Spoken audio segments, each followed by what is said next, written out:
ওয়ালাইকুম আসসালাম। তোমার নাম কি?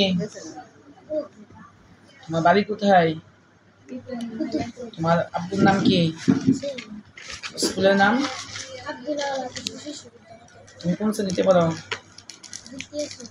বলো। মুক্তিযুদ্ধ কি? দেশকে পাকিস্তানি হানাদার কবল থেকে রক্ষা করার জন্য 1971 সালে যে যুদ্ধ হয়েছিল তাই মুক্তিযুদ্ধ। কবে কোথায় প্রথম বাংলাদেশের পতাকা উত্তোলন করা হয়? কোথায় প্রথম বাংলাদেশের পতাকা উত্তোলন করা হয়?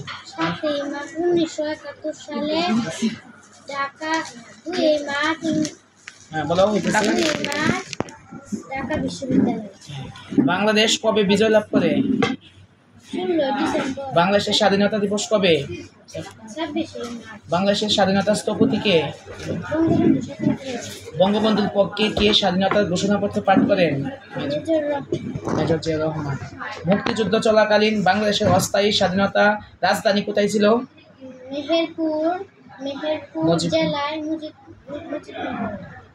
স্বাধীনতা যুদ্ধকালে বাংলাদেশকে কয়টি সেক্টরে ভাগ করা হয়েছিল? 11টি। বাংলাদেশের মুক্তিযুদ্ধে প্রধান সেনাপতি কে ছিলেন? বাংলাদেশকে প্রথম স্বীকৃতি দেয় কোন দেশ? ভুটান। ভারত বাংলাদেশকে স্বীকৃতি দেয় কত সালে? 6 ডিসেম্বর 1971 সালে। মুক্তিযুদ্ধে খেতাব প্রাপ্ত যোদ্ধার সংখ্যা কত? 676টি। মুক্তিযুদ্ধে খেতাব প্রাপ্ত 2 জন মহিলা বীর প্রতীক কে কে? তারা দেবী ও ডাক্তার সাধনা বেগম। বাংলাদেশের জাতীয় সঙ্গীতের রচয়িতা কে? বিশ্বকবি রবীন্দ্রনাথ। আমার সোনার বাংলা গানের সুরকার কে? কবি রবীন্দ্রনাথ ঠাকুর নিজে শুরু করেন। আমার সোনার বাংলা কবিতার কয়টি চরণ আছে? 20টি। জাতীয় সঙ্গীত আনুষ্ঠানিকভাবে কত তারিখে গাওয়া হয়? 7 মার্চ 1971 সালে স্কুল ময়দানে। ঢাকার পুরো নাম কি? জাহাঙ্গীর। বাংলাদেশের জাতীয় মসজিদের নাম কি? বাইতুল মুকাররম। বাংলাদেশে কয়টি বিভাগ আছে? 8টি। কি কি? ঢাকা, চট্টগ্রাম, রাজশাহী, রংপুর, খুলনা, সিলেট, বরিশাল, ময়মনসিংহ। বাংলাদেশের জাতীয় বিমানবন্দরের নাম কি?